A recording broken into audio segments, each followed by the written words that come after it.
The Alliance to Save Energy has been trying to do what Steve Israel and Tom Osborne thought needed to be done, which is to change the play for the past 30 years that we've been around. We were formed 3 decades ago as a result of the oil embargo and the resulting energy crisis. And we were brought together, just as Mike has described us, a nonprofit coalition of business and government leaders, labor and environmental groups with a singular purpose. We're not an environmental group, we're an energy efficiency group. We advance energy efficiency, and we do it for the environmental benefits, but also for the energy security and the economic benefits that you heard both of the congressmen talk about.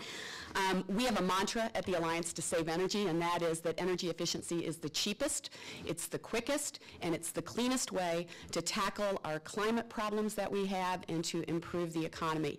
And it's not just a mantra. We can prove that. We've got studies that show over the course of the past 30 years the improvements that we've made, the energy that we've avoided having to use because of building energy codes, because of energy efficiency appliance standards, CAFE, corporate average fuel economy standards that have been put into place.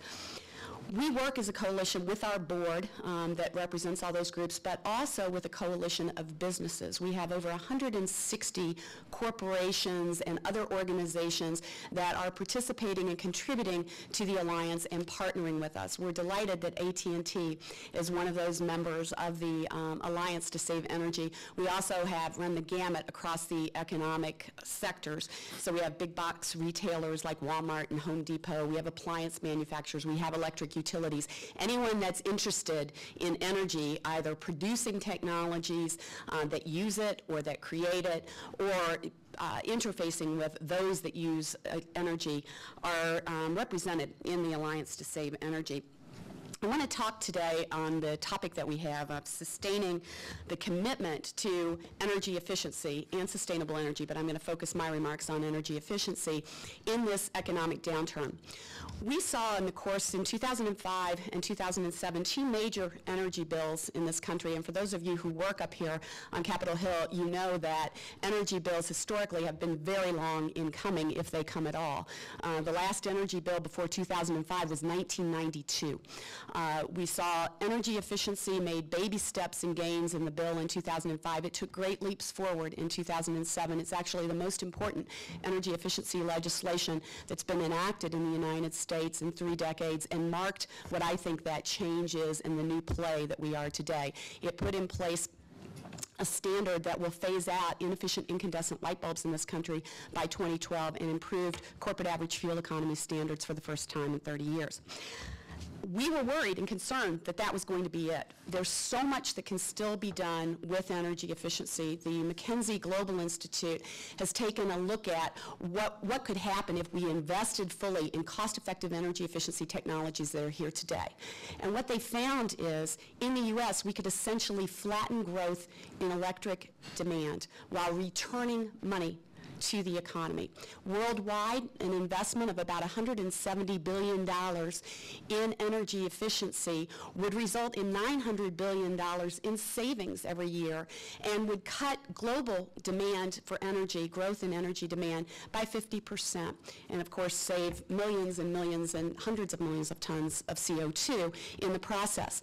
And the question is, why isn't that being done already? And the question before us today is, can we make those investments in this sharp economic downturn? And I think you've heard from the corporate leaders here today, you've heard from the Congress, that we can't afford not to. This is not a luxury, investing in energy efficiency, that we give up because we have to eat the corn today and not save it for tomorrow.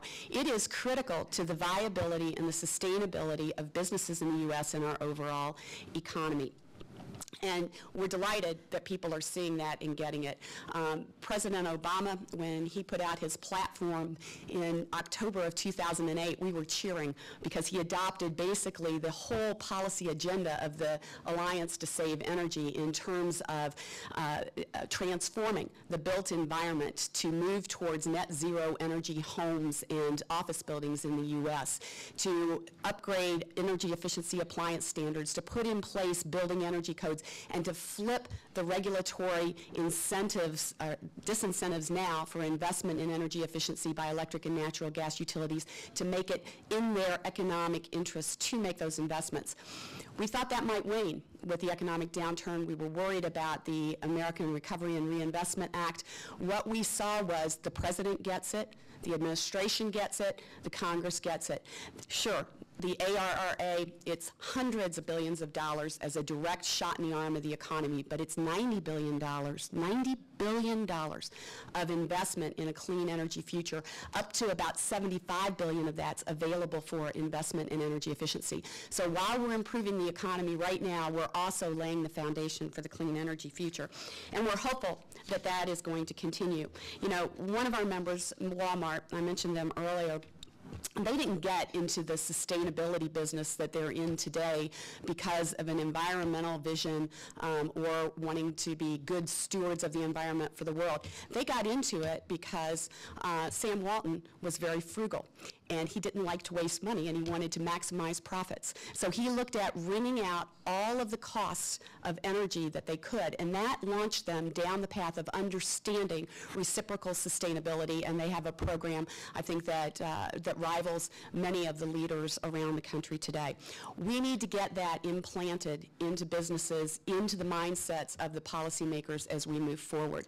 Even with the Recovery Act, there's still more that can and should be done in terms of investment in energy efficiency. So we'll be working on continuing regular appropriations and making sure that the research, development, and deployment dollars continue forward at the federal level, and that we really have that faith and good standing of the federal government for businesses that are here today to be able to rely on and good partners in energy efficiency. I think I'll stop with that for my opening comments and turn the floor over to David Gardner. Thank you.